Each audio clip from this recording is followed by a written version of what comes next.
بسم اللہ الرحمن الرحیم۔ السلام علیکم ناظرین، عید الفطر کی مناسبت سے خصوصی پروگرام لے کر آپ کا میزبان عقیل عباس آپ کی خدمت میں حاضر ہے۔ ناظرین، سب سے پہلے در علم نیٹ ورک کی جانب سے تمام عالم اسلام کو عید الفطر کی ڈھیر مبارکباد۔ ناظرین، ہمیں عید الفطر کا دن کس طریقے سے گزارنا چاہیے، اس دن کی اہمیت اور افادیت کیا ہے، محمد اور آل محمد علیہ السلام نے اس دن کو کس طریقے سے گزارا، یہ تمام باتیں جاننے کے لیے آج ہم نے دعوت دی ہے حجت الاسلام والمسلمین جناب مولانا ساجد علی وکیل صاحب کو۔ ان سے گفتگو کریں گے اور تمام احوال جاننے کی کوشش کریں گے۔ السلام علیکم قبلہ صاحب۔ وعلیکم السلام۔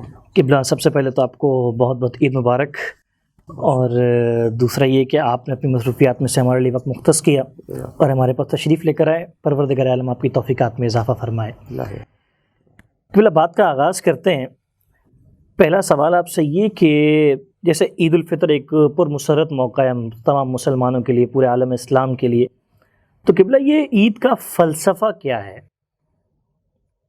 اعوذ باللہ من الشیطان الرجیم، بسم اللہ الرحمن الرحیم، الحمدللہ علیہ والصلاۃ علی اہلہا۔ عید جو ہے وہ عربی کا لفظ ہے، اور اس کے معنی یا اس کے روٹ ورڈ جو ہیں وہ عود ہیں، پلٹنا۔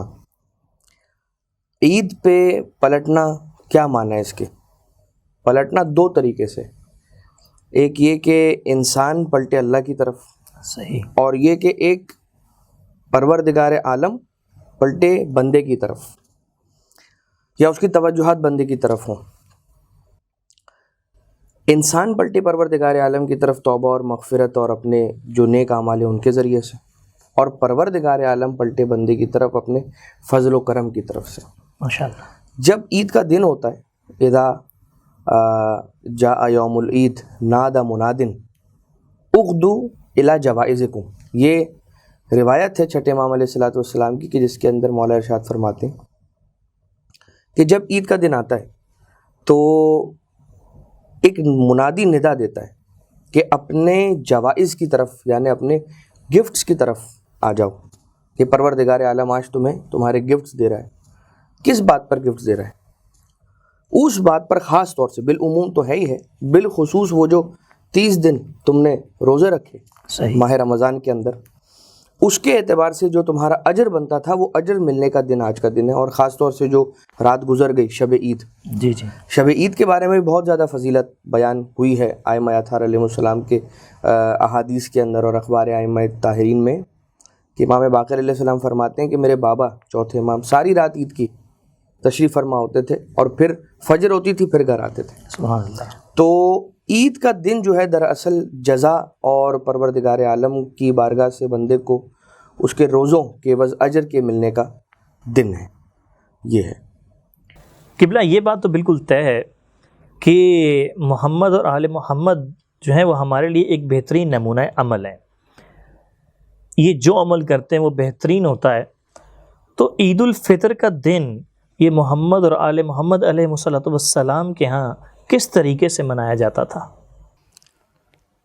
اہل بیت اطہار علیہ السلام نے جب بھی عید کے اعتبار سے کوئی بات آئی ہے، جیسے کہ چھٹے امام علیہ السلام کی بھی روایت ہے، اور جامع اخبار شیعہ کتاب کے اندر جامع احادیث شیعہ، اور ایک من لا یحذر الفقی شیخ صدوق کی ایک اور کتاب علامہ حلی کی، اس میں بھی ذکر ہے۔ تو ائمہ طاہرین علیہ السلام نے جب بھی عید کا دن آیا ہے تو ہمیشہ یتیموں کا بہت زیادہ خیال کیا ہے۔ اب چلیں، خوشی منانا ہے خوشی نہیں منانا یہ تو ایک اپنی جگہ پر ہے، تو عید کا دن ہے تو خوشی کا دن ہے، لیکن ایک بڑی عجیب حدیث ملتی ہے روایات ائمہ اطہار علیہ السلام میں، کہ اہل بیت اطہار فرماتے ہیں کہ جب بھی عید فطر ہو یا اضحیٰ، جب بھی یہ عید آتی ہے تو اہل بیت اطہار کے غم میں اضافہ ہو جاتا ہے۔ یہاں پر کہیں بھی یہ نہیں کہا کہ ہم عید نہیں مناتے، یہ نہیں کہا ہے، یہ پہلے ہی میں عرض کر رہا ہوں کہ ہمارے ناظرین جو ہیں وہ یہ نہ سمجھیں کہ میرے کسی بھی جملے سے کہ عید منانے کو کنڈیم کیا جا رہا ہے، نہیں، صحیح۔ عید کا دن تھا، رسالت مآب صلی اللہ علیہ وآلہ وسلم تھے، اور مدینہ منورہ تھا اور رسالت مآب نے دیکھا ایک بچہ جس کے کپڑے پھٹے ہوئے ہیں اور جس کے ہونٹ خشک ہیں، اور بچے کھیل رہے تھے، عید کا دن تھا۔ وہ بچہ جو تھا، وہ چھوٹا سا بچہ جس کے کپڑے پھٹے ہوئے، جس کا حال برا ہے، وہ ایک کونے میں کھڑے ہو کے بچوں کا کھیل دیکھ رہا ہے۔ رسالت مآب تشریف لے گئے اور اس کی طرف آ کر کہنے لگے کہ کیا وجہ ہے تم اس طرح افسردہ اور غمناک کھڑے ہو؟ تو اس بچے نے کہا کہ میرے والد جو ہے وہ کسی جنگ کے اندر، کسی غزوے کے اندر شہید ہو گئے، اس کے بعد میری والدہ نے جو ہے وہ کسی اور شخص کے ساتھ نکاح کر لیا اور میں اکیلا پڑ گیا، نہ میرے سر پر سایہ ہے ماں باپ کا، اور نہ میرے سر پر چھت ہے، نہ میرے تن پر لباس ہے، اور نہ میرے پیٹ میں کھانا ہے۔ تو رسالت مآب نے فرمایا کہ کیا تم اس بات کو پسند کرتے ہو کہ میں تمہارا باپ بن جاؤں، میں تمہارا والد بن جاؤں؟ سبحان اللہ۔ اور وہ کہنے لگا کہ یا رسول اللہ، اس سے تو بہتر کچھ بھی نہیں ہے، اور کہا علی تمہارے چچا ہو جائیں اور حسن حسین تمہارے بھائی قرار پا جائیں۔ تو پھر رسالت مآب نے اسے اپنے ساتھ ہی رکھا جب تک رسالت مآب نے پردہ فرمایا، یعنی وصال رسول کی رحلت تک پھر وہ شخص، وہ بچہ جو ہے وہ رسول کے ساتھ ہی رہا، یہاں تک کہ پھر جب رسول کی رحلت ہوئی، اور وہ بھی سارا واقعہ اور تاریخ ہے کتابوں کے اندر کہ اس بچے نے کیسے غم منایا رسول کے اس دنیا سے رخصت ہو جانے کے بعد۔ لیکن یہ کہ اس دن کو نئے کپڑے پہنانا اور یہ ساری چیزیں تو ہیں، لیکن اہل بیت اطہار علیہ السلام نے کہا کہ اس دن ہمارا غم، ہم اہل بیت کا غم تازہ ہو جاتا ہے، اس لیے کہ ہم اپنا حق غیر کے ہاتھوں میں دیکھتے ہیں اس دن۔ یہ اب یہاں پر بڑا بیلنس رکھنا ہوگا ہمیں۔ عید غدیر کی بات اور ہے، صحیح، عید غدیر کی بات اور ہے، یہ تو وہ دن ہے غدیر کا دن کہ یوم عید الغدیر الاغر، جس کے بارے میں کہا جاتا ہے اس سے بڑی کوئی عید نہیں ہمارے پاس۔ اور عید الفطر اور عید الاضحیٰ کے اندر اس کو اس طرح سے بیلنس رکھیں کہ خوشیاں بھی منائیں اپنی جو نارمل ہیں، گھر والوں کے ساتھ بیٹھنا، صلہ رحمی کرنا، اور رشتہ داروں کو بلانا، انہیں کھانا کھلانا یا ان کی طرف جانا، ان کے اور اپنے درمیان تحفے تحائف کا ایکسچینج کرنا، یہ بڑی ریکمینڈڈ اور سجیسٹڈ چیزیں عید کے اعتبار سے۔ ساتھ ہی ساتھ اپنے امام کو یاد رکھنا، یعنی ائمہ طاہرین علیہ السلام کو یاد رکھنا، مولا حسین علیہ السلام کو یاد رکھنا۔ ہم اپنی جب ہمارے گھر میں شادی ہوتی ہے تو ہم اس کا آغاز کس سے کرتے ہیں؟ مصائب اہل بیت سے کرتے ہیں، شہزادہ علی اکبر کے مصائب پڑھتے ہیں۔ تو اس دن امام کو یاد رکھنے کا کانسیپٹ اور امام کو یاد رکھنے کا پہلو، اس کو فراموش نہ کریں، خاص طور سے امام زمانہ علیہ السلام۔ ہم اپنے لیے عید کے موقع پر غم کے تازہ ہو جانے کا حوالہ ایسے بنائیں، ایسے رکھیں کہ مولا ایک اور عید آپ کے بغیر ہے، یعنی یہ عید کیسی عید ہے کہ جب میرا مولا، میرے زمانے کا امام میرے درمیان نہیں ہے۔ تو اپنی عید میں جو پھیکا پن ہے وہ امام علیہ السلام کی غیبت کے اعتبار سے انسان ضرور یاد رکھے، اور پھر کیسے یاد رکھے؟ اسی حوالے کے ذریعے سے کہ جو حوالہ امام زمانہ علیہ السلام کے اعتبار سے۔ لہٰذا دونوں ایکسٹریمز کے بارے میں خیال رکھے اور ایک بیلنسڈ طریقے سے انسان عید منائے۔ اب آپ دیکھ لیجئے اس کے اندر میں پھر ایک چیز اور جو ذہن میں ہے وہ عرض کر دوں۔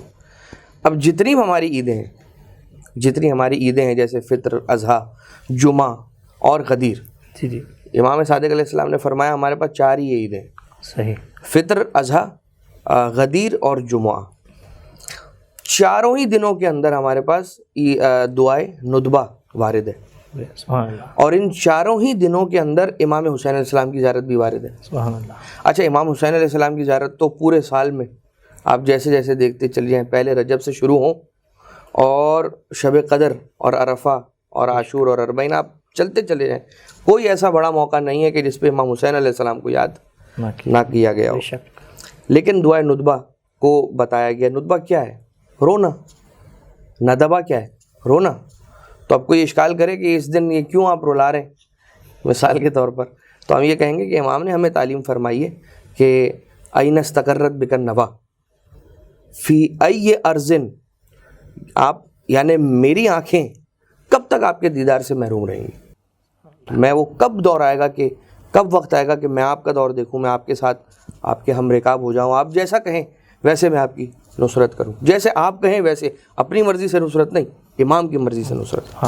تو اب وہ دعائے ندبہ پوری آپ دیکھ لیجئے اس میں کیا ہے، اور اس کے اندر فضائل معصومین کو بھی بیان کیا گیا ہے اور مصائب معصومین کو بھی بیان کیا گیا ہے، اور آخر کے اندر اس کے اندر جو ہمیں جملہ عید کے دن جس جملے سے ہمیں خوشی مل سکتی ہے وہ جملہ یہ کہ دعائے ندبہ کا جملہ کہ اے مولا امیر، قیامت میں آپ سب کو حوض کوثر کے پانی سے سیراب کریں گے، سبحان اللہ، کسی کو کاسے سے کریں گے، گلاس سے، اور کسی کو اپنے دست مبارک سے سیراب کریں گے، اللہ اکبر، کہ جس کے بعد کوئی پیاس رہے گی ہی نہیں، اس کے بعد کوئی پیاس نہیں رہے گی۔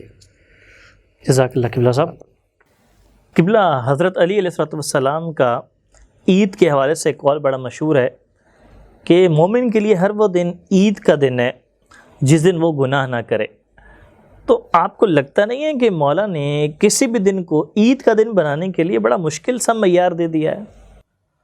اصل میں کل یوم لا یعصی اللہ فیہ فہو عید، یہ ہے وہ حدیث جس کا آپ حوالہ دے رہے ہیں۔ امام علیہ السلام کی جو تعلیمات ہیں وہ ہمارے لیے نمونہ عمل ہے۔ جو آپ نے کہا نا کہ یہ مشکل کرائیٹیریا ہے اس کے لیے مشکل کرائیٹیریا کہ جس کا اپنا ایک طرز زندگی بنا ہوا ہے، اور جس کے لیے کرائیٹیریا اہل بیت نہیں ہے، اس کا اپنا ایک کرائیٹیریا ہے۔ ہم یہ تو نہیں کہیں گے کہ اس کی اپنی وہ ہیں، لیکن اس کی پرائیورٹیز اپنی ہیں۔ اور کچھ افراد آپ نے دیکھے ہوں گے معاشرے کے اندر ایسے ہوتے ہیں کہ جو اپنے کرائیٹیریاز کو اوپر رکھتے ہیں اور اس پر اہل بیت کے کرائیٹیریاز کو پرکھتے ہیں۔ صحیح۔ اگر اہل بیت کے کرائیٹیریاز ان کے کرائیٹیریاز کو میچ کرتے ہیں تو وہ لے لیتے ہیں، اور اگر میچ نہیں کرتے تو اہل بیت کے کرائیٹیریا کو چھوڑ دیتے ہیں۔ صحیح۔ حالانکہ ہمارے لیے حرف آخر ہے اہل بیت اطہار علیہ السلام کی سیرت۔ بے شک۔ اب اسی کے اندر ہمیں دیکھنا ہوگا کہ بلکہ ایک حدیث اور بھی ہے اس طرح سے کہ عید اس کے لیے نہیں ہے کہ جو نیا لباس پہن لے، اور عید اس کے لیے نہیں ہے کہ جو اور بھی چیزیں اس کے اندر ہیں۔ عید اس کے لیے ہے کہ جو پروردگار عالم کی اطاعت کرے۔ سبحان اللہ۔ اور اس کے بعد پھر کل یوم لا یعصی اللہ فیہ فہو عید، ہر وہ دن کے جس دن کے اندر پروردگار عالم کی معصیت نہیں ہوئی وہ عید کا دن ہے۔ مطلب یہ کہ وہ آپ کے لیے بڑی اچیومنٹ کا دن ہوگا۔ ہر وہ دن آپ کے لیے ایک اچیومنٹ کا دن ہے کہ جس دن آپ نے پروردگار عالم کی معصیت سے خود کو بچا لیا۔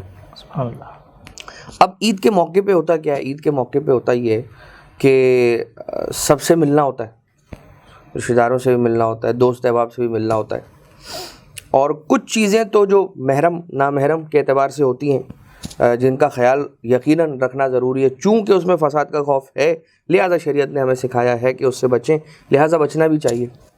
اور جو دوسری چیز ایک یہ ہوتی ہے کہ جب مل بیٹھتے ہیں اور جب مزاح اور مذاق ہو رہا ہوتا ہے اس میں دل آزاری بہت ہوتی ہے۔ خوشی کے دنوں میں آپ جا کر دیکھ لیجئے، جتنی بھی خوشی کے ایام ہوتے ہیں تو انسان، اب ہمارا جو خاص طور سے معاشرہ ہے، میں اب ہماری جغرافی ہے اس کے اندر جس میں ہم لوگ رہ رہے ہیں اس کی طرف اگر میں اشارہ کرتے ہوئے بتاؤں تو دوستوں میں بیٹھنا اور دوستوں کے درمیان مستی مذاق یا ہنسی مذاق کرنا اور ہلا گلا کرنا، اس کے معنی یہی ہوتے ہیں کہ ایک دوسرے کی میرے الفاظ میں کہہ رہا ہوں دل آزاری کرنا۔ ویسے تو وہ بولے گا کہ یہ کیا بات کی، تو کہا کہ نہیں، میں تو صرف تفریحاً عرض کر رہا ہوں، میں تو صرف مذاقاً آپ سے عرض کر رہا ہوں۔ صحیح۔ حالانکہ یہ بہت بڑی معصیت کی بات ہے کہ ہم کسی مومن کی دل آزاری کر دیں، اس لیے کہ حرمت المومن برابر نہیں، افضل من حرمت الکعبہ، کعبے کی حرمت سے افضل ہے۔ لہٰذا اس بات کا بہت زیادہ خیال رکھیں، اور اپنے آپ کو اس دن گناہوں سے بچائیں۔ ویسے بھی جو امام زمانہ علیہ السلام کے انتظار کے پیریڈ کے اندر جو ہمیں اعمال کو انجام دینا ہے وہ خاص طور سے یہ کہ محرمات سے بچنا ہے، واجبات کو انجام دینا ہے، امام علیہ السلام سے توسل کرتے رہنا ہے۔ تو اس کے اندر جو یہ محرمات سے بچنے والا پورشن ہے، اب وہ صرف عید کے بارے میں نہیں، جب جس گھر میں شادی ہوتی ہے اس گھر میں آپ دیکھ لیجئے بڑے چانسز ہو رہے ہوتے ہیں کہ اس کے اندر اس لائن پہ کھڑا ہوتا ہے بندہ کہ یہ سوچتا ہے کہ اس طرف یا اس طرف، یعنی اللہ کو راضی کرے، بندوں کو راضی کرے، کیا کرے، یا وہ راستہ اختیار کرے کہ اس میں کم سے کم پروردگار عالم کی ناراضگی نہ ہو۔ لہٰذا وہ دن کہ جس دن انسان کو اپنی عبادتوں کا اجر ملنے والا ہے، اس دن کو، اور ویسے تو پورا سال ہی لیکن خاص طور سے یہ دن کہ جس دن وہ جو ہم نماز عید پڑھتے ہیں اس کے اندر ہے کہ الذی جعلتہ للمسلمین عیدا، اور پھر اس کے اندر یہ دعا ہے کہ ہمیں ہر اس خیر میں داخل فرما، ادخلت فیہ محمد و آل محمد، واخرجنی من کل سوء، ہر برائی سے دور رکھ کہ جس برائی سے تو نے اہل بیت اطہار کو دور رکھا۔ لہٰذا ہمیں ان کو دیکھنا ہے، وہ جن چیزوں سے دور ہے ہمیں اس سے دور رہنا ہے، وہ جن چیزوں میں ہیں ہمیں اس کو اپنانا ہے۔ جزاک اللہ قبلہ صاحب، ایک دفعہ پھر ہم آپ کے بہت ممنون ہیں، شکر گزار ہیں کہ آپ نے مصروفیات میں سے ہمارے لیے وقت مختص کیا تھا۔ پروردگار عالم آپ کی توفیقات میں اضافہ فرمائے۔ ناظرین، قبلہ صاحب نے بڑے بہترین انداز میں گفتگو کی کہ ہمیں اس عید کے دن کو کس طریقے سے منانا چاہیے، اور بڑا اچھا پیغام کہ پروردگار عالم کی رضا کو حاصل کرنے کے لیے انسان زیادہ سے زیادہ اپنے واجبات کی انجام دہی میں لگا رہے اور محرمات سے بچنے کی کوشش کرتا رہے۔ ناظرین، جہاں پر آپ اپنے پیاروں کے ساتھ عید کی خوشیاں منائیں گے، عید کی خوشیاں بانٹیں گے، وہاں پر در علم نیٹ ورک کی ٹیم کو بھی اپنی دعاؤں میں یاد رکھیے گا۔ اجازت دیجیے، اللہ حافظ۔